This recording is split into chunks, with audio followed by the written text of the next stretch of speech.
She said it on live TV.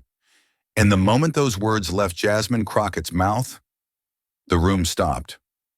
Not because of a clever policy point, not because of a headline-grabbing moment, but because she mocked J.D. Vance's mother, a woman who had battled addiction, poverty, and shame.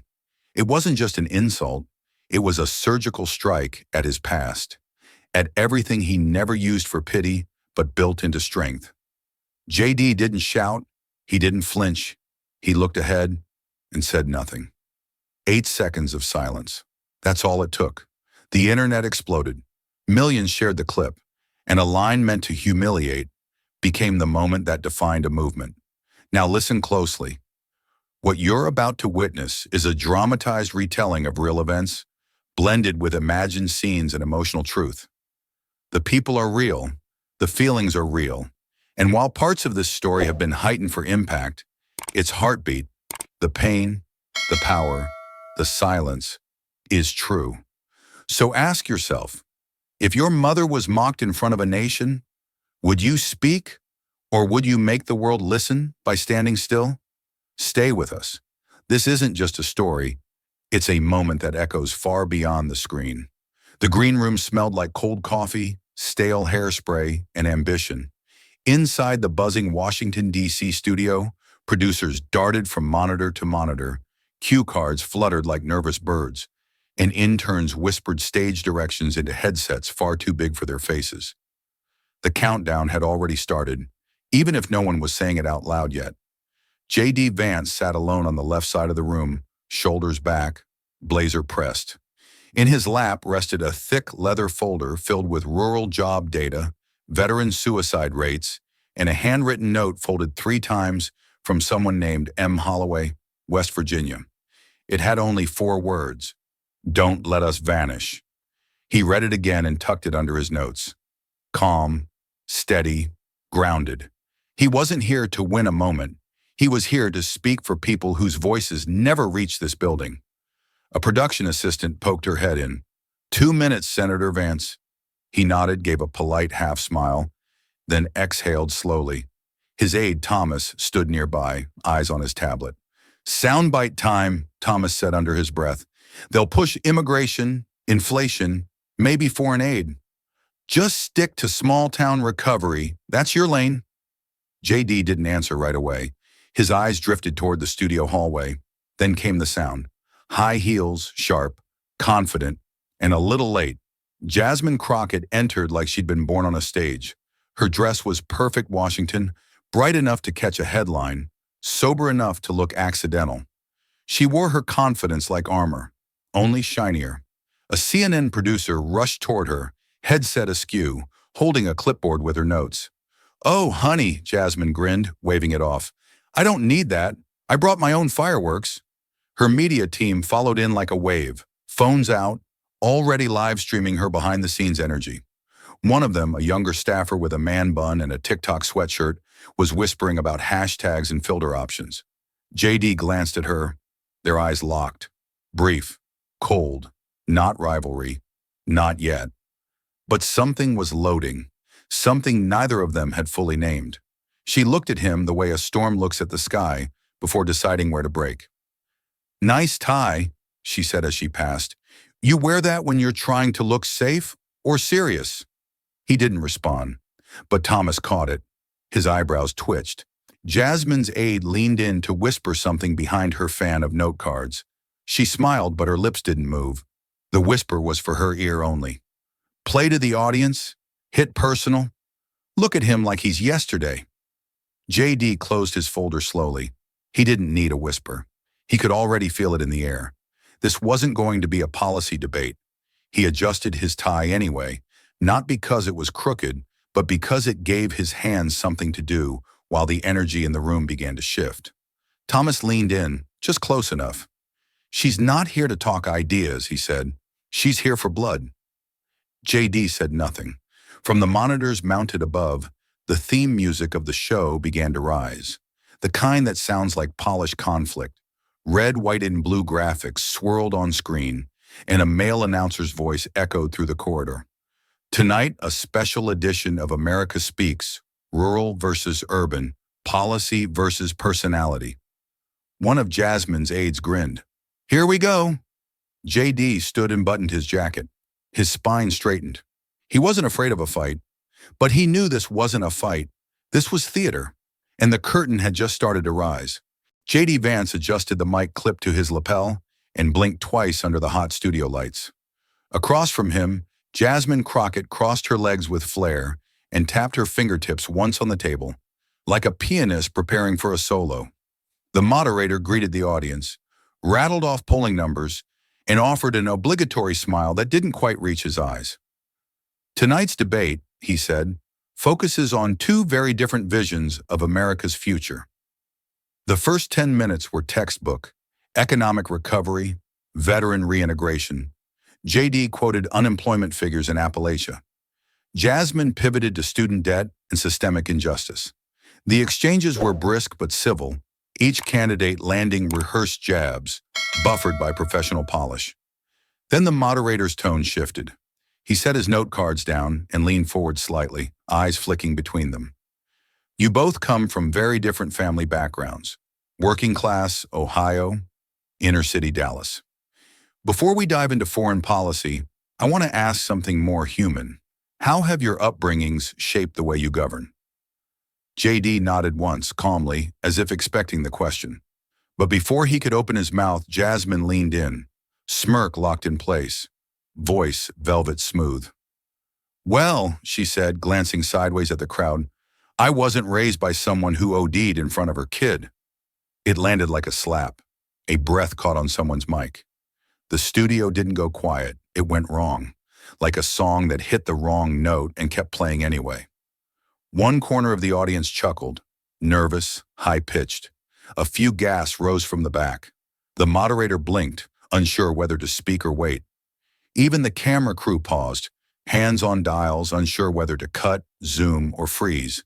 JD didn't move. He didn't blink. He didn't shift in his chair or tighten his jaw.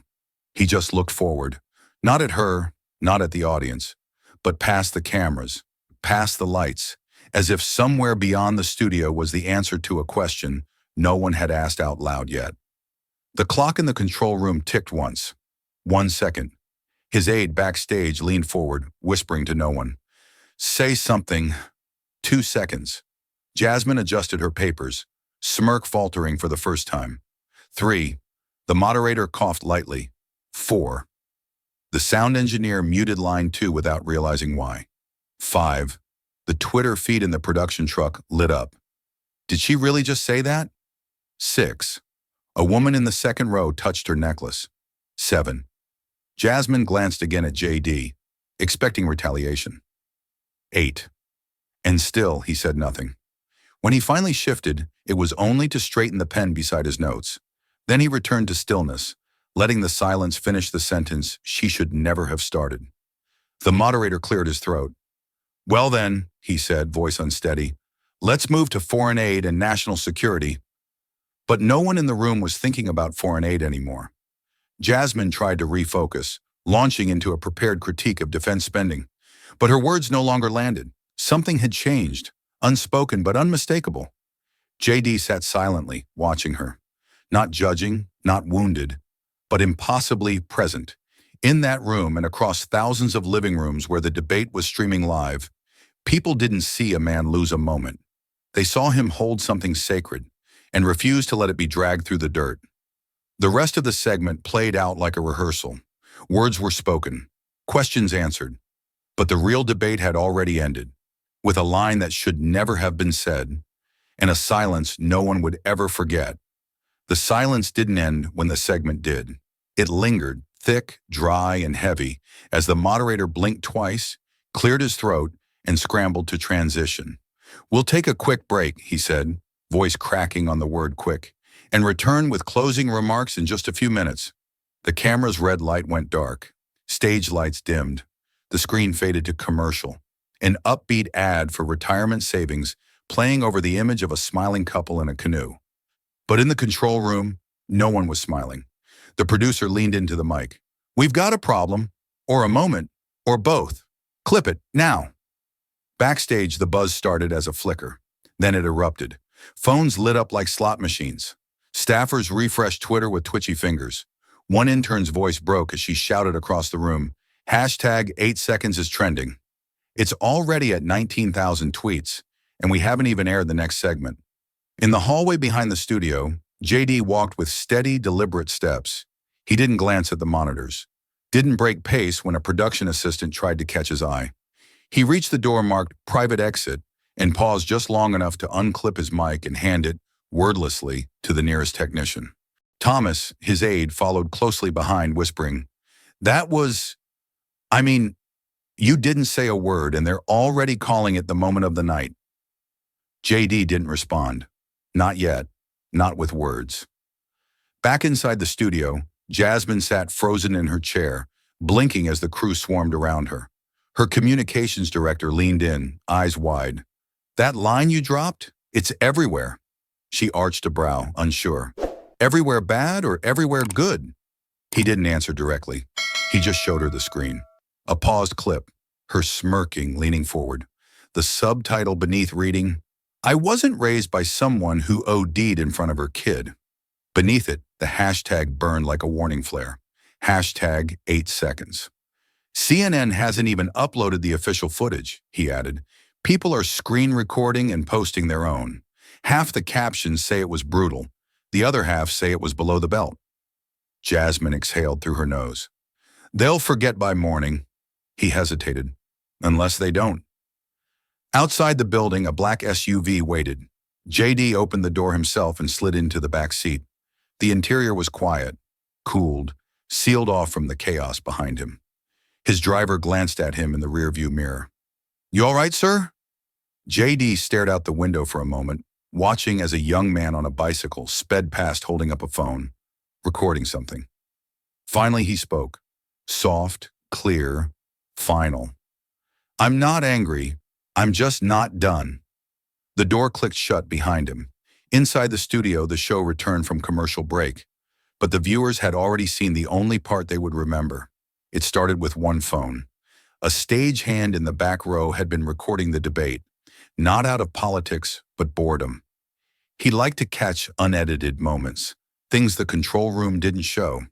His clip was 12 seconds long. No cuts, no filters, no music. It began with Jasmine leaning forward, her voice calm but cutting. "Well, I wasn't raised by someone who OD'd in front of her kid." Then the camera swung to J.D. Vance. Eyes forward, still, silent. The video didn't even make it to the post-debate segment. It hit TikTok and exit before the next commercial ended. A student at Georgetown paired it with the caption, "No one teaches you how to carry your mother's pain on live TV." By the 15-minute mark, the clip had over 600,000 views. By the hour, hashtag 8 seconds had entered the top 5 trending hashtags globally. Cable news hadn't even finished their post-analysis before the digital world had made its decision. This wasn't a moment of strategy. It was a rupture, a quiet kind of revolution. Split-screen reactions began populating YouTube within the hour. Liberal commentators framed it as Jasmine, finally breaking through JD's manufactured humility, a long-overdue jab at conservative mythology. "She called him out," one headline read, "for the pity props he's built a career on." But not everyone clapped. Conservative pundits were instantly enraged. "Mocking someone's addicted mother on live TV?" one anchor barked. "Is that what passes for courage now?" And somewhere in between, a strange thing happened. Independents didn't choose a side. They leaned in. In a Reddit thread titled "The Silence That Spoke Louder," a comment with 12,000 upvotes read, "I don't even like JD Vance, but damn, that man didn't flinch. He just held it. Held all of it. That's not weak. That's restraint." The post linked to a tweet by a retired Army veteran named Wallace Dempsey from Toledo, Ohio. His tweet said simply, "That man just held the dignity of every forgotten American in 8 seconds." JD hadn't said a word, but his silence had become a chorus, echoing in homes across the Rust Belt, in veterans' Facebook groups, in late-night bar counters and union lunch breaks. Not because it was political, but because it was personal.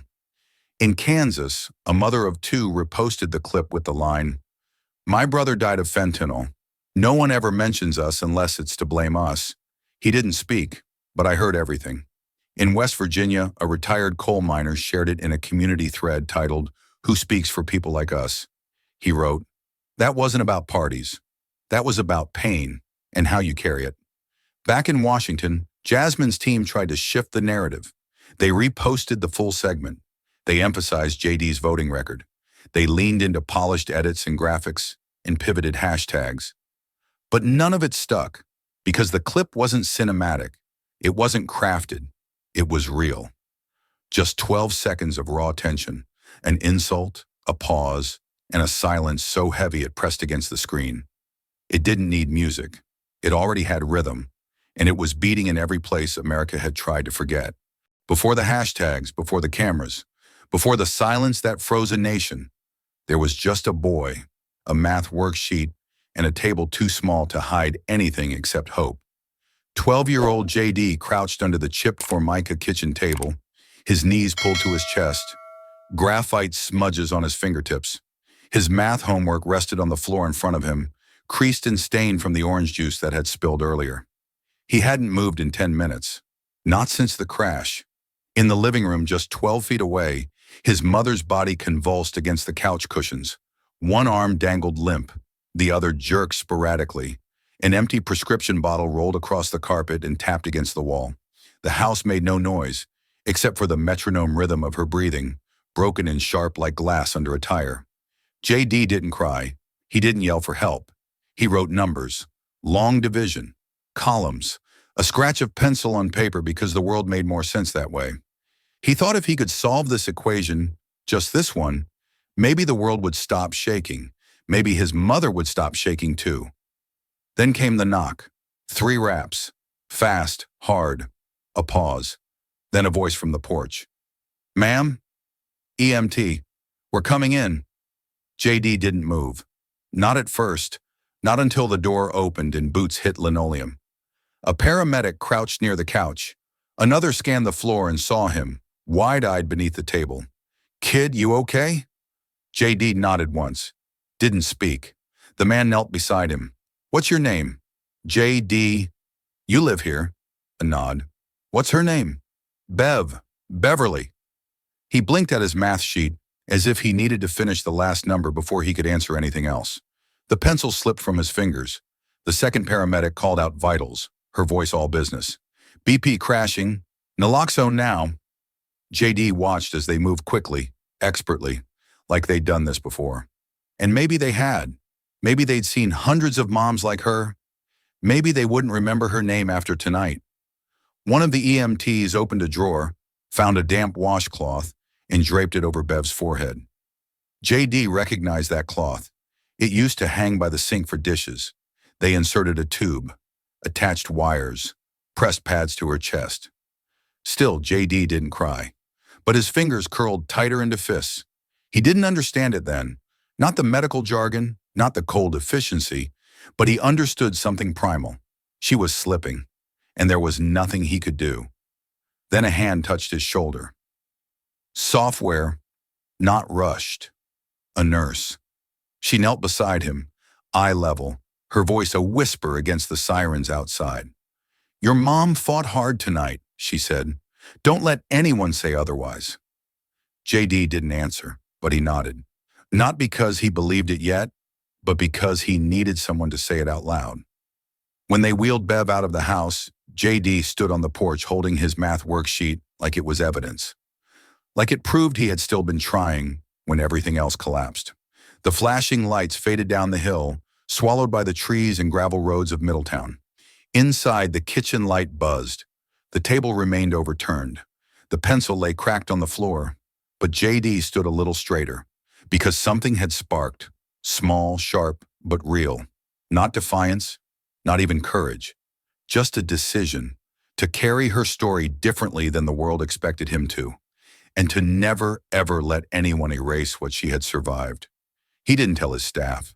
No press, no itinerary, no security detail.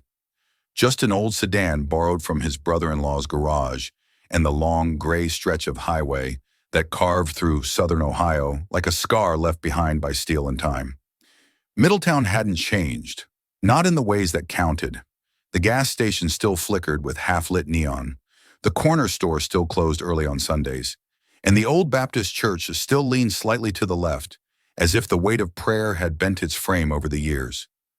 JD drove without music, without phone calls, just the hum of worn tires on asphalt and the faint rattle of a glove box that wouldn't close. The debate, the clip, the online noise. They all lived somewhere else. Here, the world didn't care what had trended. It barely cared what had survived. He pulled into the gravel lot of a shuttered brick building with broken windows and a faded blue sign that once read, Middletown Recovery and Wellness Center. The place had closed years ago. Budget cuts. No replacement ever came.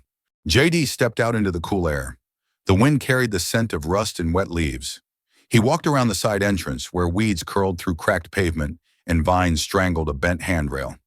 The door was still unlocked, more neglect than invitation. Inside, it smelled of dust and silence. The reception desk sat crooked, the drawers half open. A coffee machine blinked, still somehow plugged in, still somehow holding on. JD moved slowly down the hallway. He didn't know exactly what he was looking for, only that something in him needed to be here, to touch something she had touched, to remember something she had tried to forget. Room 107. He paused outside it, then pushed the door open. A metal folding chair, a bulletin board with curled flyers, a cracked window, and in the corner, a rusted filing cabinet still labeled with masking tape. Clients A to M. He opened the top drawer, flipped past names Allen, Brooks, Cantu, Davis, and then Vance Beverly. Her file was thin, just 3 sheets of paper. He sat down in the chair and unfolded them slowly, hands trembling more than he expected. The intake form was standard. Date of admission, primary substance, previous relapses, emergency contact. But it was the last field, next of kin, that stopped him. Scrawled in slanted handwriting, the ink slightly smudged, was 5 simple words. My son, my soldier, my boy. JD closed his eyes. No political talking point, no televised insult, no 8-second silence could carry as much weight as those 5 words. That's who he was to her, even when she was broken, even when she had nothing. That's what she wrote down. He sat there for a long time. No tears, no anger, just a stillness that settled deep and didn't leave. When he finally stood, he folded the papers neatly, placed them back in the file, and slid it into the inside pocket of his coat. On the way out, he glanced once more at the cracked bulletin board. A yellowing flyer read, Recovery isn't a straight line. It's a story you keep writing. Outside, the wind had picked up. As he stepped back into the car, JD didn't feel lighter, but he felt clearer. He didn't need revenge. He didn't need to clap back. He just needed to remember, and let the remembering speak louder than rage. The next morning, JD Vance walked into the campaign's media room with a cup of gas station coffee and a folded piece of paper sticking out of his jacket pocket. His aides were already seated, laptops open, 3 phones buzzing at once. The viral moment hadn't faded overnight. If anything, it had grown teeth. CNN's calling, said Thomas, not looking up. Fox too. And The View wants to explore your journey as a political son of addiction. Their words, not mine. JD sipped his coffee and sat. I'm not doing any of them. That made Thomas look up. You serious? JD nodded. I'm going to HOH in Dayton. Silence. The kind that meant someone was trying very hard not to say what they were thinking. You mean local? As in public access local? Yeah. They've got 8,000 subscribers. JD shrugged. That's more than most churches. Thomas blinked. Okay, so what's the plan? What segment are we offering them? Not a segment. JD leaned forward. 1 interview, 1 take. No script, no edits. I'll go there in person. Another aide looked up from her screen. Senator, with respect, you're the most talked about person in the country right now. This is the moment you set the record. Define the clip. Don't let the silence be your ceiling. It's not a ceiling, JD said. It's a floor. A pause. You're risking the narrative, Thomas said quietly. If you go small right now, people might think you're hiding. Or worse, soft. JD pulled the intake form from his coat pocket. He didn't unfold it, just placed it on the table. My mother never made headlines. She didn't trend, but she survived more than most people ever will. If I'm going to tell this story, her story, I'm not doing it on a couch next to a comedian or wedged between talking heads with Chiron drama. He stood up. This isn't about looking strong. It's about being honest. Thomas leaned back. You're sure this will land? JD looked him in the eye. It's not about landing. It's about going home. That afternoon, he called the station himself. No scheduler. No press manager. The receptionist at WHOH didn't recognize his voice at first. Can I ask who's calling? This is J.D. Vance. I'd like to speak to someone about an in-person interview. A pause, then shuffling, then another voice. This one older, scratchier, unsure. This is Dean Walker. I do the Tuesday segment. Local veterans, church drives, that sort of thing. You want to come on? J.D. smiled slightly. Yes, but no segment. I want to sit down. No cuts, no graphics. Just a camera and a chair. Dean hesitated. No offense, sir, but this doesn't sound like the kind of thing our station usually runs. What's the angle? J.D. didn't pause. It's not news. It's America. Another pause. Then Dean said, We'll clear the room. Bring your truth. When J.D. hung up, he didn't feel triumphant. There was no adrenaline, no headlines, just a quiet resolve. His team might not have understood it yet, but they would, because this wasn't damage control. It wasn't optics. It was time for people to see what made him, before the podium, before the polls, before the silence. The truth didn't need to shout. It just needed a place to be heard. The WHOH studio was no bigger than a church nursery. 2 cameras, 1 dusty backdrop, a humming space heater tucked behind a fake ficus plant. The ceiling tiles were stained, and the old carpet held onto years of coffee spills and election dust. But J.D. Vance didn't seem to notice.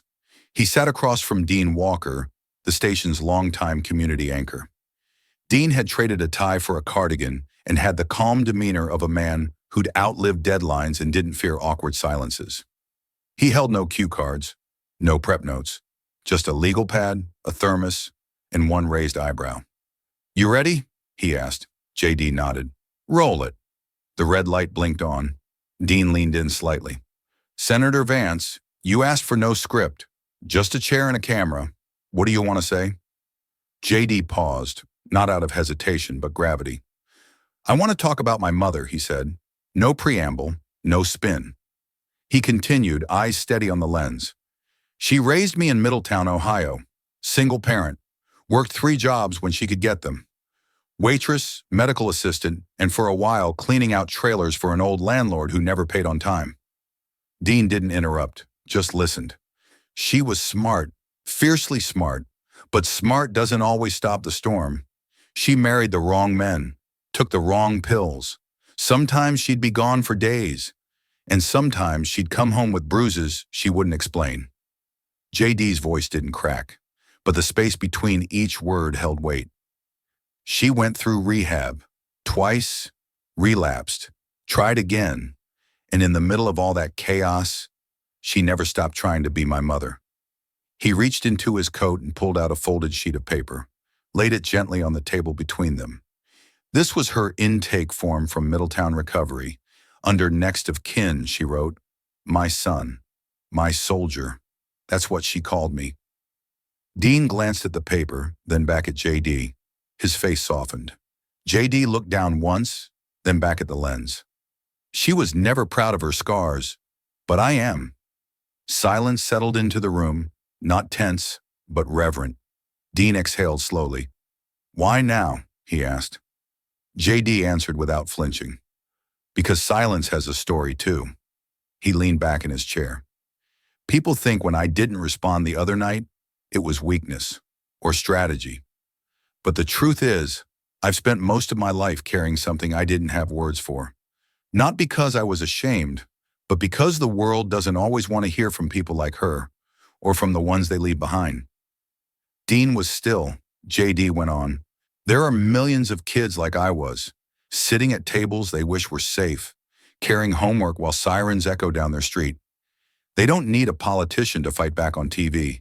They need someone to say, "You're not invisible. Your pain is real. Your story matters." The red light on the camera continued blinking, capturing every second. JD finished with no crescendo, no applause line, just the truth. "I'm not here to win sympathy," he said. "I'm here to remember her out loud, because no one gets to rewrite who she was." Dean nodded slowly. He set his pen down. For a moment, he forgot they were live. And across the state, across the country, viewers watched a man unfold a silence they hadn't realized they'd been holding too. Not for politics, not for pity, but for the mother in the shadows who still deserved to be seen. The interview went live at 11:42 p.m., quietly with no press release, no promotion, and no fanfare. Just a single upload titled "Senator J.D. Vance, the America I Come From." MOCKED posted it to their Facebook page and YouTube channel out of routine, not expectation. The overnight tech assistant almost skipped the thumbnail, figuring the plain chair and camera setup wouldn't pull more than a few hundred views. But the algorithm thought otherwise. It started with a comment from a nurse in Columbus. "I watched my sister fight like his mom. Thank you for not making her a punchline." Then a retired Marine shared the full clip to a veteran support group, writing, "We talk about strength like it's volume, but sometimes it's just showing up when it hurts." By sunrise, the post had 312,000 views. But it wasn't the full interview that caught fire. It was a single sentence clipped from minute 723 of the unedited broadcast. JD's voice, steady and low. "She didn't fail America. America failed her." That line, those 8 words, were reposted by a high school civics teacher, a Christian parenting blog, and a TikTok creator with 1 million followers who added only the caption, "Say it again." By 10 a.m., the clip had 1.1 million views. By noon, it had 2.4 million. The silence from 3 nights ago had found its voice, and it came wrapped in pain, honor, and a calm kind of fury that resonated far beyond political camps. It wasn't angry, it was honest. Cable news tried to catch up. MSNBC framed it as a refreshingly vulnerable moment in American politics. Fox News called it the statement that reclaimed the debate. A local paper in Kentucky ran a full editorial titled, "Not weak, not soft, just real." Meanwhile, Jasmine's team met in a windowless room at a DC hotel, eyes bloodshot from scrolling and spinning. The comms director rubbed his temple. "Every outlet wants a response." A junior aide checked her phone. "Hashtags up to 3 million now, and people aren't posting her moment anymore. They're posting his." The campaign manager, pacing, spoke sharply. "Then we pull her morning interviews. Cancel Good Morning America. Cancel The Hill. She's not going on TV until we figure out our pivot. But the longer she stays silent," the aide started, "we're not letting her speak until we control the tone." But the tone had already left the building. At grocery store checkouts, office break rooms, in church parking lots, people weren't talking about policies. They were talking about that moment, about what it meant to see a politician choose humility over outrage, about how rare it felt to hear someone say what so many had felt, but never heard on a stage that big. In Cincinnati, a teenager who had never heard of JD before showed her mother the clip and whispered, "That's what happened to Aunt Deb, right?" In Oklahoma, a middle-aged man rewatched it 5 times in a row and finally called his sister to say, "I know I never said it before, but I get it now." The balance didn't shift with headlines or polling bumps.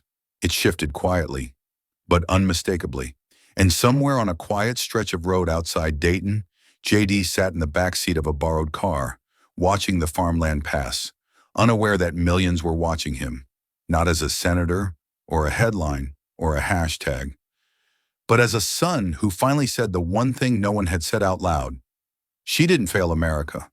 America failed her. The committee room was full, but the energy was muted, like a church after a scandal. Members shuffled papers with more force than needed. Staffers adjusted microphones that didn't require adjusting. Even the marble seemed to echo louder than usual, as if it too was waiting for something to crack. The House Subcommittee on Economic Equity convened at precisely 9 a.m.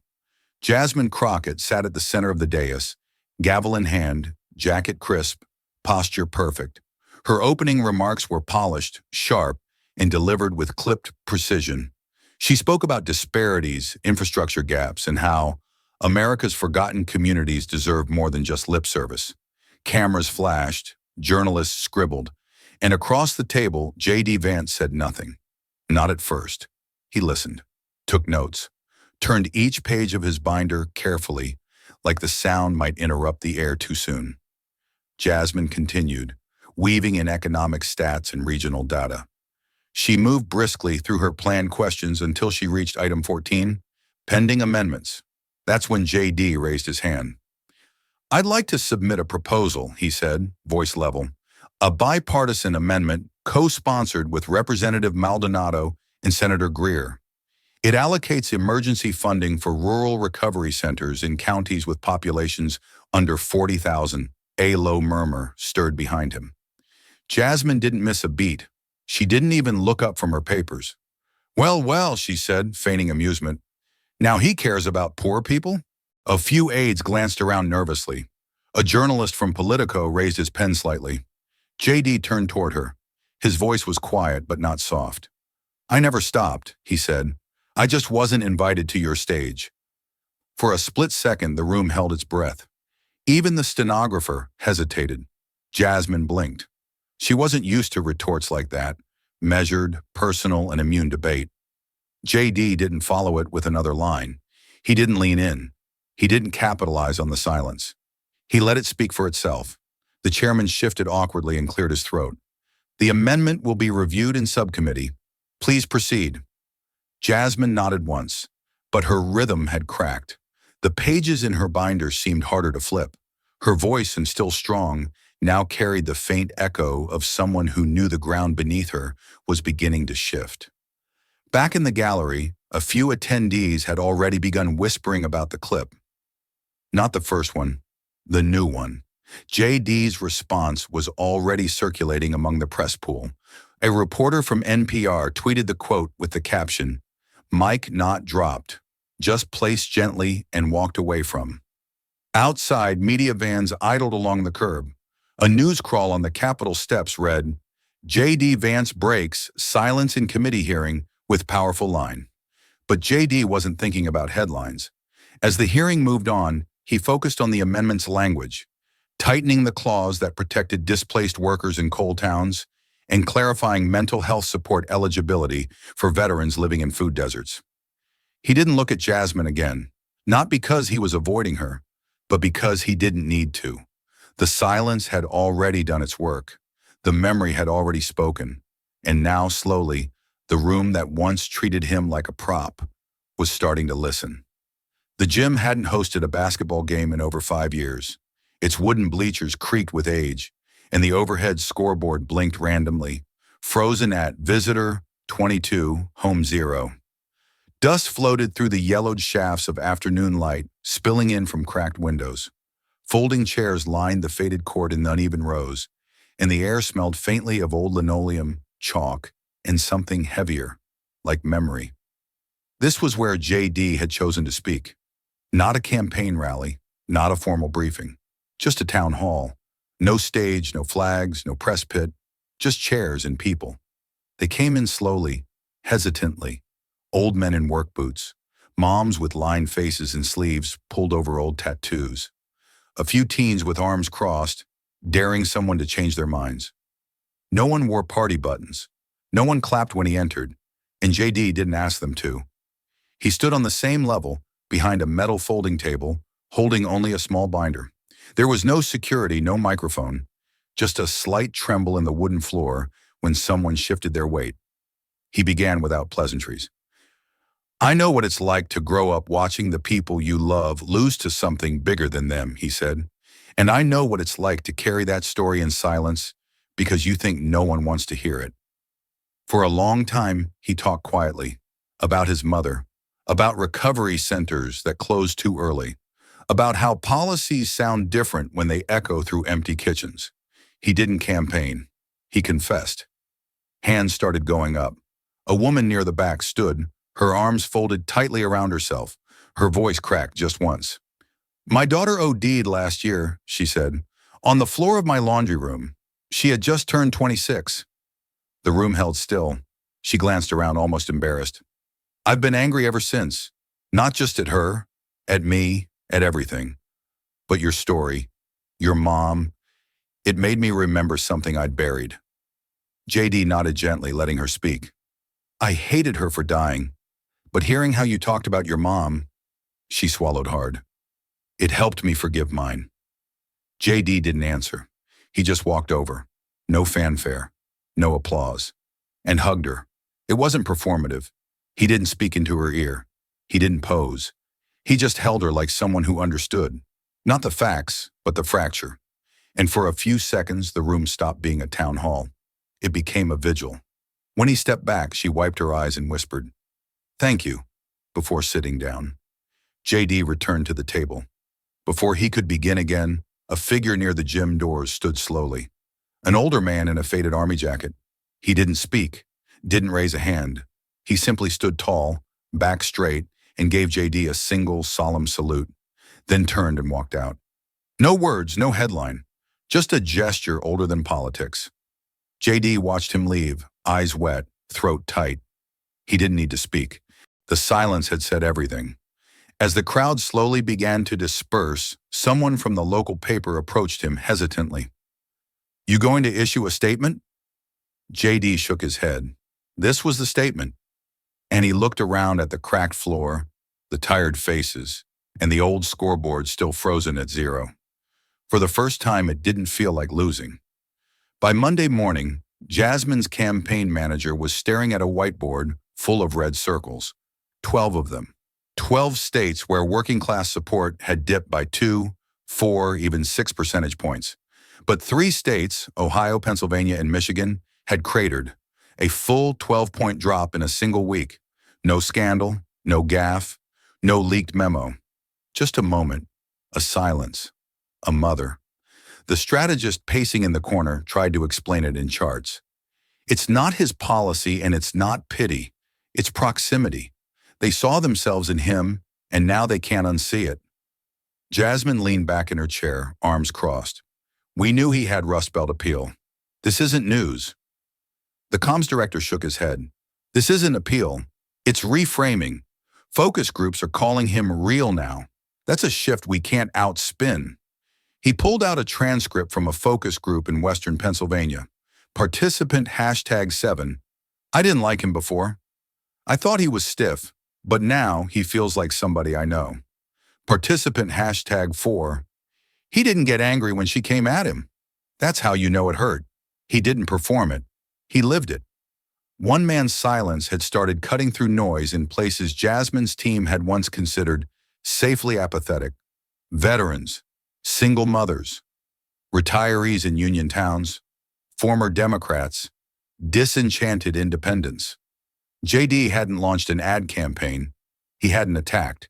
He had simply remembered publicly and let the rest of America do the math. In response, Jasmine's team rolled out a 3-pronged narrative reset, a new ad blitz emphasizing her urban education plan, a series of late-night interviews framed as authentic conversations, and a targeted rebuttal op-ed titled, "Empathy Shouldn't Erase Accountability." The op-ed landed with a thud. The interviews never trended, and the ad campaign, while visually sharp, failed to overshadow the clip that wouldn't die. JD at that tiny desk in Dayton, voice low and steady, saying, "She didn't fail America. America failed her." Meanwhile, JD's team didn't change much. They posted a black and white photo of his mother smiling, her hair in curlers, holding a toddler JD at a county fair. The caption read, "Beverly Vance, a woman who fought quietly, #her story matters." The hashtag wasn't a stunt. It wasn't merchandised. It simply appeared beneath every new post, every quote, every quiet tribute JD made to those who raised him in shadows and survival. Within 3 days, the hashtag had overtaken Jasmine's own campaign slogan in organic reach. When a young mother in Kansas reposted JD's interview with the line, "I watched this with my son. Then we talked about his grandma for the first time." The thread was retweeted over 40,000 times. The emotional tide was changing, not in a flood, in a quiet, steady shift, like a river wearing down a stone. Jasmine's campaign scrambled to pivot, but each move felt more manufactured than the last. Focused smiles, staff-vetted moments. Nothing stuck. Nothing healed what had cracked open when she mistook pain for weakness. And the country realized who had really been listening. By the end of the week, her team debated canceling 2 upcoming speaking events. The optics weren't right. The questions were unpredictable. And the silence from J.D. Vance had become something even more dangerous. It had become a mirror. And more Americans were starting to see themselves in it. The email dropped at 3:17 p.m. on a Wednesday. No major outlet picked it up first. It came from a burner account, an anonymous post on a small but well-connected politics subthread attached to a Google Drive folder simply titled Strategic Disruption, Internal Drafts. Inside were 6 emails between Jasmine Crockett's senior communications staff, dated 2 days before the debate. The subject line read, Talking Point Option, Targeting Vance's Working-Class Hero Mythology. One email, highlighted by the whistleblower, was from Jasmine's chief strategist. It read, If she mentions his mom's drug history, it'll disrupt his rhythm. Catch him off guard. Frame him as fragile. Best placed under a background shapes policy pivot. High risk, but potential for maximum disruption. Another, dated just hours before the live show, confirmed Jasmine had reviewed the language. A reply from her campaign manager read, She's good with it, adds teeth, go green. The story exploded within hours. First came the smaller watchdog blogs, then Twitter threads by former staffers and media analysts. Within 6 hours, the cache was confirmed authentic by 2 reputable outlets. By dinner time, MSNBC's primetime anchor called it a miscalculated cruelty dressed up as media strategy. The clip of Jasmine's line, I wasn't raised by someone who OD'd in front of her kid, was now playing on loop. But this time, it was layered with the leaked text, She's good with it. CNN ran a panel. A Democratic strategist shook his head and said, You don't punch down at someone's pain and call it policy. Even progressive hosts began expressing discomfort. Public opinion, already on a quiet tilt, now dropped off a ledge. Her campaign issued a carefully worded statement. Congresswoman Crockett regrets how her comment was interpreted and remains committed to fighting for all families affected by addiction. But it didn't land, because now the world knew. It hadn't been an off-the-cuff remark. It had been a weapon, and she had chosen to use it. J.D. Vance never responded. He issued no press release. He didn't take interviews. Instead, his campaign posted a single black and white photograph of his mother on their official page. She's sitting on a picnic blanket, hair tied back, laughing at something just out of frame. A young J.D. is curled up next to her, holding a popsicle, unaware that the camera even exists. The caption read, She never asked for revenge, nothing more. But the silence thundered louder than any press conference. Within minutes, the photo was reposted by addiction recovery groups, veterans organizations, and mental health advocates. One comment read, This is what dignity looks like when no one's performing it. By the next morning, #SheNeverAsked was trending nationwide. Meanwhile, internal leaks from Jasmine's team revealed fracture lines. 2 junior staffers resigned quietly. A senior aide removed all job titles from her LinkedIn. The comms director deactivated his account after being flooded with screenshots of the email. Reporters began digging into past campaign memos. What else was scripted, they asked. But by then, the damage was done. The illusion of spontaneity had shattered, and in its place stood something colder. Calculated pain. The kind that doesn't disappear with a soundbite. The kind voters don't forget. The folding chairs were mismatched. Some metal, some plastic, one with a missing leg propped up by an old phone book. A coffee urn in the back steamed faintly. A clock ticked loud in the silence. There were no banners, no live streams, no photographers. Just a bare room in a community center outside Chillicothe, Ohio, with 30 people who knew how to sit with ghosts. The flyer had said, Veterans Support Night, PTSD Resources and Peer Talk. J.D. Vance wasn't listed as a speaker. He hadn't asked to be. He'd come because he was invited by an old sergeant who remembered him from a 4th of July parade 6 years earlier. The room didn't buzz when he walked in. A few heads turned. One man nodded. That was enough. The session began with a brief update from the local VA counselor, followed by a moment of silence for two veterans the town had lost in the past year, one to cancer, the other to something harder to name. Then the facilitator, a soft-spoken woman named Carla, who had served in Iraq, looked over toward JD. "If you're still willing," she said, "we'd like to hear what you brought." JD stood slowly, removing a folded piece of paper from the inside pocket of his coat. He didn't carry notes often, but this wasn't a campaign stop. This wasn't strategy, it was a letter. He held it gently, unfolding each crease like it mattered. "My mother wrote this during her last stay at Middletown Recovery. She never sent it. It stayed in her file for years, probably forgotten. I found it 2 weeks ago." He cleared his throat. No microphone, no podium. He read, "I never was the mother he deserved. I yelled too much, took pills when I should have taken his hand.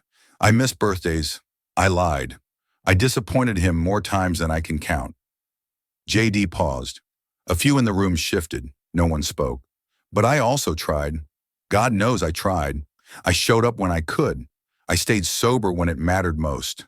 And I prayed every night that maybe my son would become the kind of man I couldn't teach him to be. The kind of man I never could become." He looked up from the paper. No trembling in his hands, only in his voice. "She thought she failed. But the truth is, she gave me everything I ever needed to rise." He folded the paper again. "She wasn't my weakness. She was my foundation." Silence fell so deep it felt holy. In the back row, a man with silver hair and a Marine Corps pin on his jacket reached up and slowly removed his cap. Another leaned forward, elbows on knees, blinking harder than he meant to. No one clapped. No one needed to. JD didn't ask for questions. He didn't pivot to policy. He just said, "Thank you," and sat back down. The entire room stood, not as a performance, but as something instinctive, a silent salute, a gesture not for the politician, but for the boy they had just seen inside the man, for the mother he had resurrected with nothing but words and grace. And in that room, bare walls, cheap chairs, one broken clock, there was more reverence than in any Senate chamber. No applause, just stillness, and the sound of memory being held, not judged. The auditorium seats were filled, but the mood was brittle, like everyone was waiting for something they weren't sure would happen. Camera crews moved quietly. The backdrop was identical to the first debate. Patriotic swirls of blue and red, a massive LED screen behind two polished podiums. Except this time, only one was occupied. The second debate had been scheduled weeks ago, well before the clip, the silence, the letter, the leak. The event organizers had planned for a showdown. Policy, posture, redemption. Tickets were gone within hours. Press passes doubled in value. The stage was built for confrontation. But the morning of Jasmine Crockett's campaign released a one-line statement. Due to unforeseen scheduling conflicts, Congresswoman Crockett will not be attending tonight's event. No reschedule, no replacement, just absence. At 7:59 p.m., JD Vance stepped onto the stage alone. No tie this time, just a navy blazer, an open collar, and the same steady gait that had become familiar in places it hadn't been before. He paused at his podium, looked across the stage at the empty one, her name still printed neatly on the placard beneath the microphone. The moderator looked uneasy. "We'll proceed with opening remarks." JD adjusted the mic, cleared his throat. "I wasn't planning to speak tonight," he began. "I expected a conversation. I came for a conversation.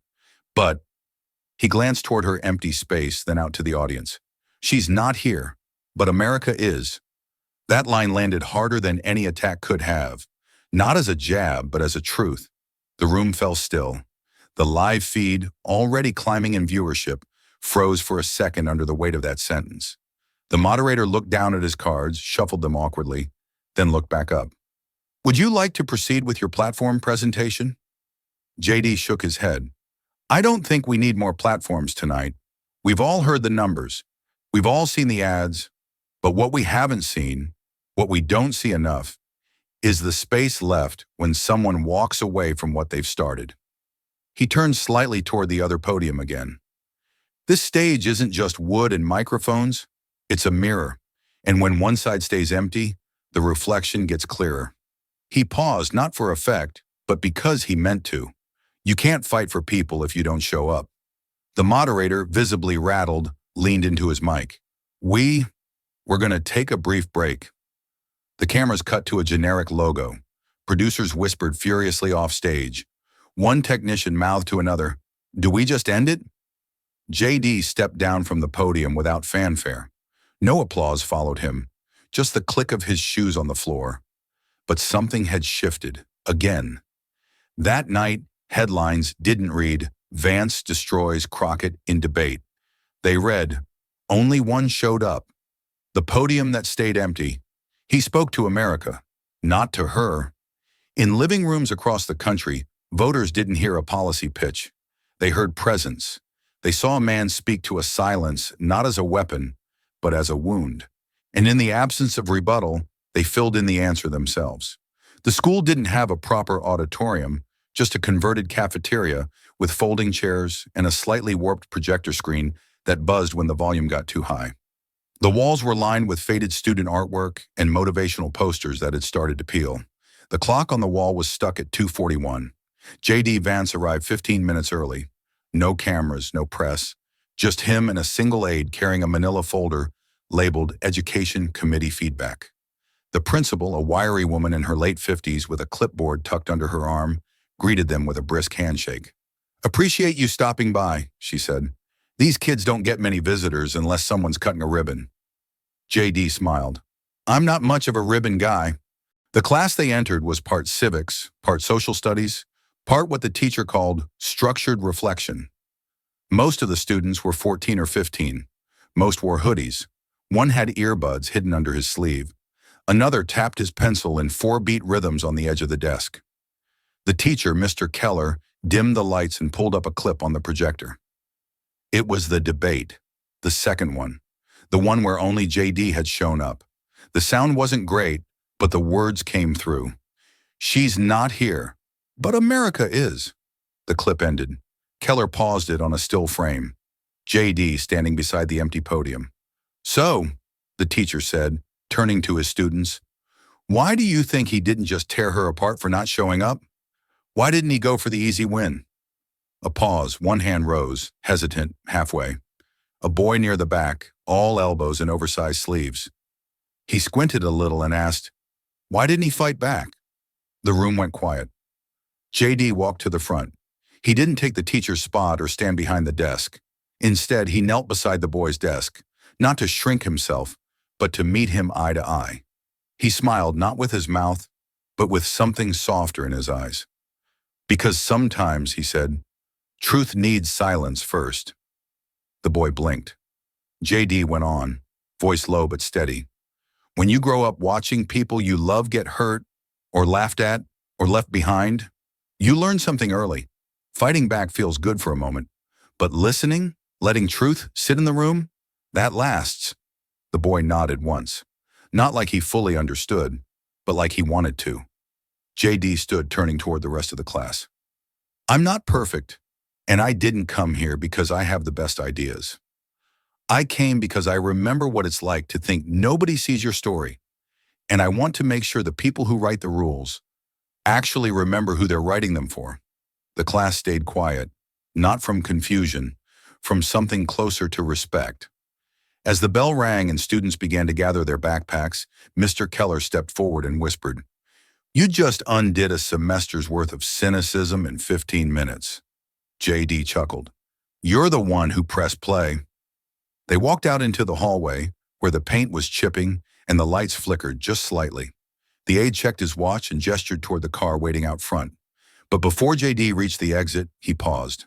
The boy from earlier was standing by the lockers, pretending to look for something in his bag. JD tapped him gently on the shoulder. "Keep asking questions, all right?" The boy looked up. "I will," he said. "And next time, maybe I'll be the one answering them." JD smiled again. "Good."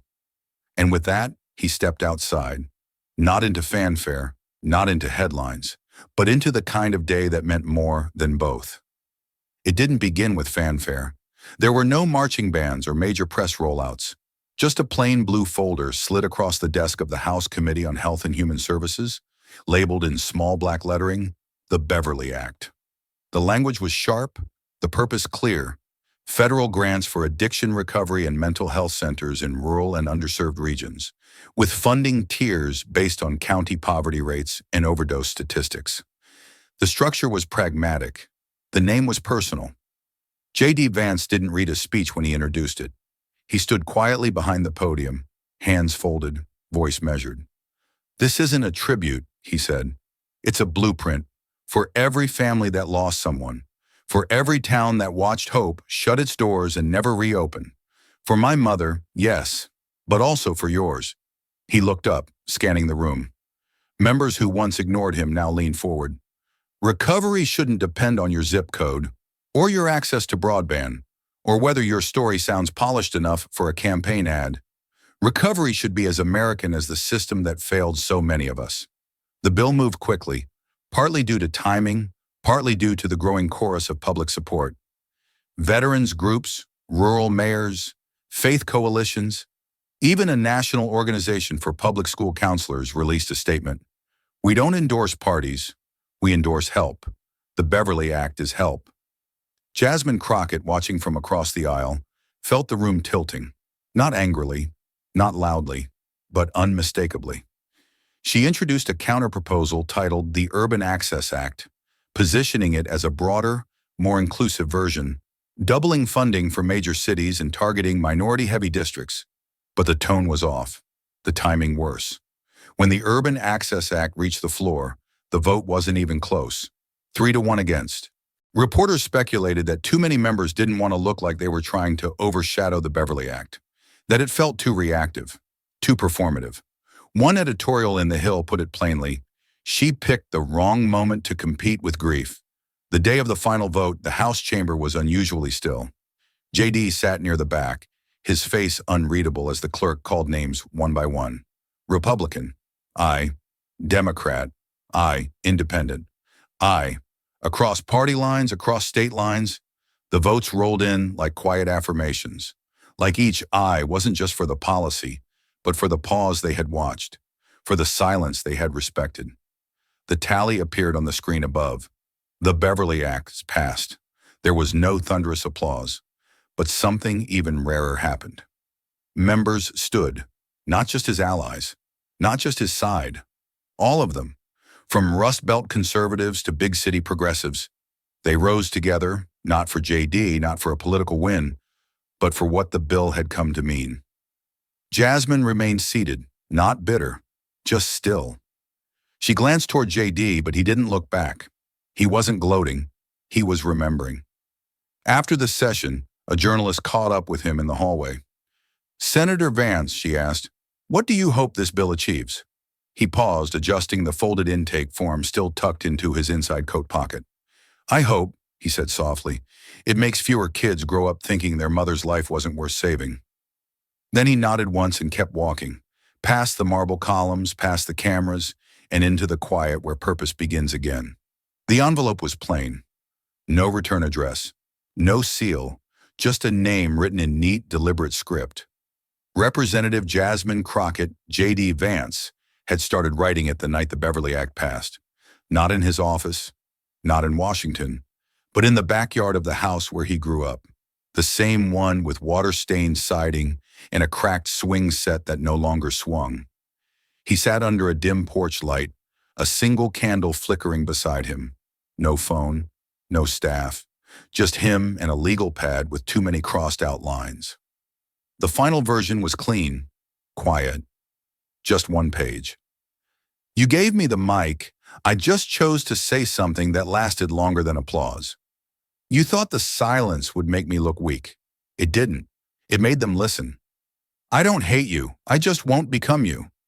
This country is made of people like my mom, and until someone fights for them without needing to humiliate someone else, we'll keep confusing leadership with volume."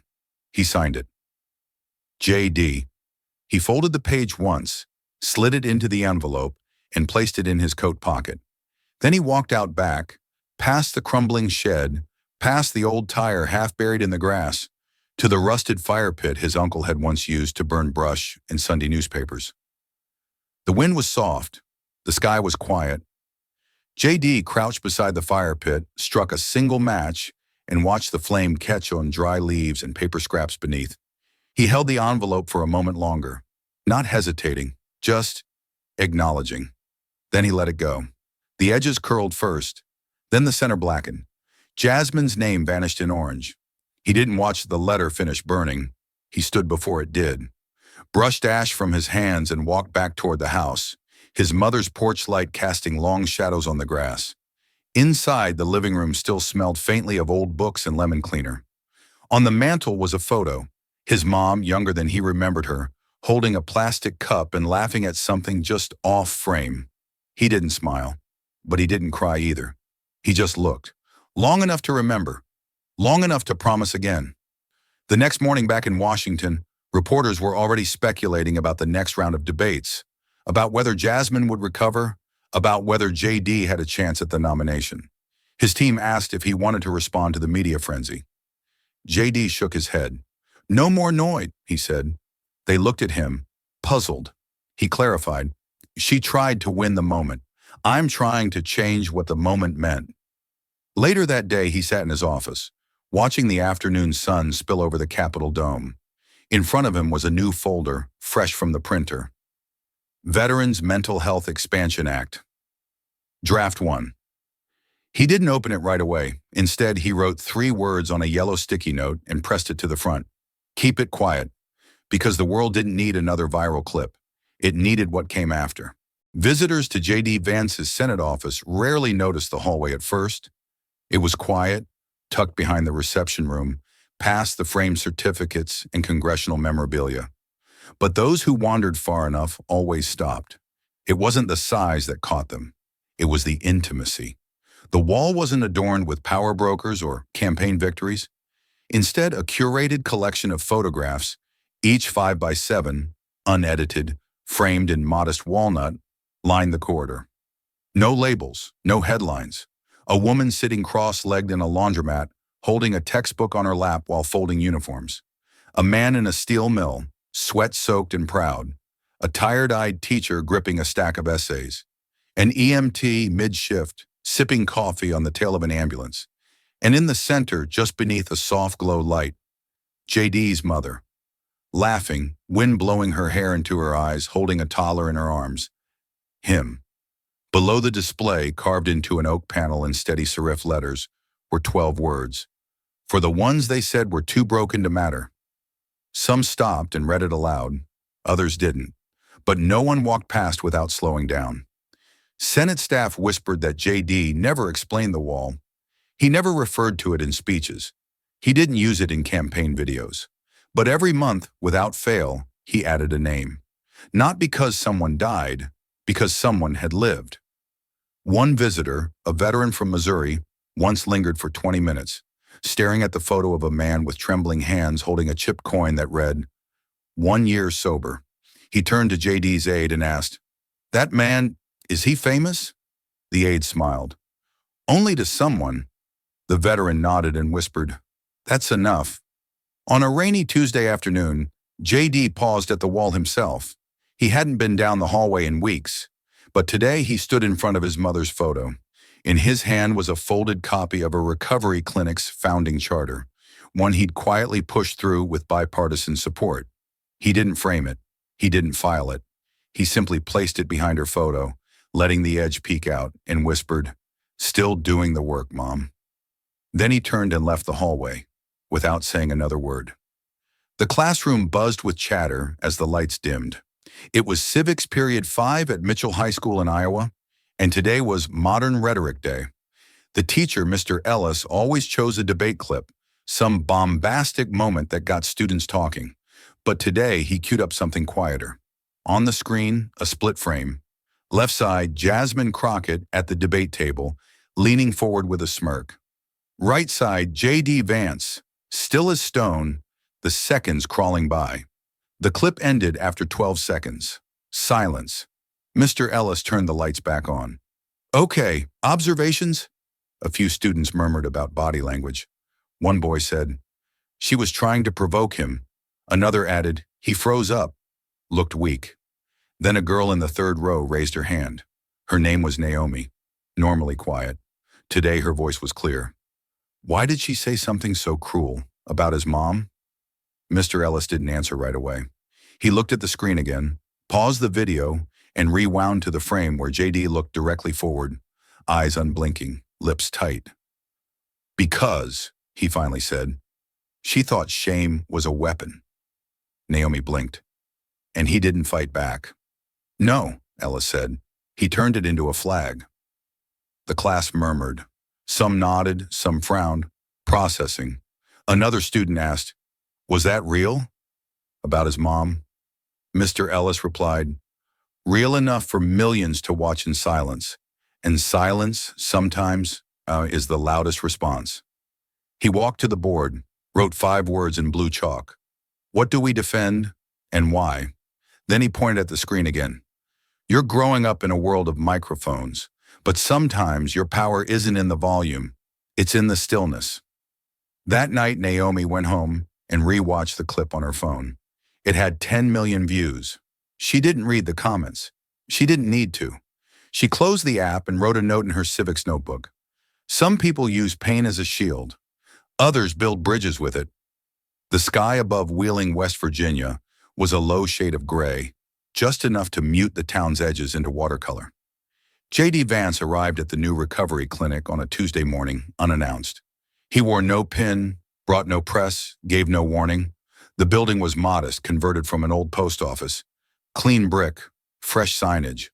Above the entryway, a newly mounted bronze plaque, founded by the Beverly Act, in honor of every name that was nearly forgotten. Inside, the waiting room hummed with quiet motion. A mother filled out forms while her son played with a cracked toy car. A counselor led a group past a wall of inspirational quotes, real ones submitted by former addicts. JD didn't enter. He stood at the doorway, hands in his coat pockets, watching for a moment. Then he pulled something from inside his jacket, a folded photo, weather-softened from age. It was the same one from his office, his mother, windblown, smiling. He didn't write a note, didn't label it, just placed it gently by the front door, under the plaque, where the wind couldn't catch it. A staff member noticed. She approached, hesitating. Senator, would you like to say something? JD shook his head.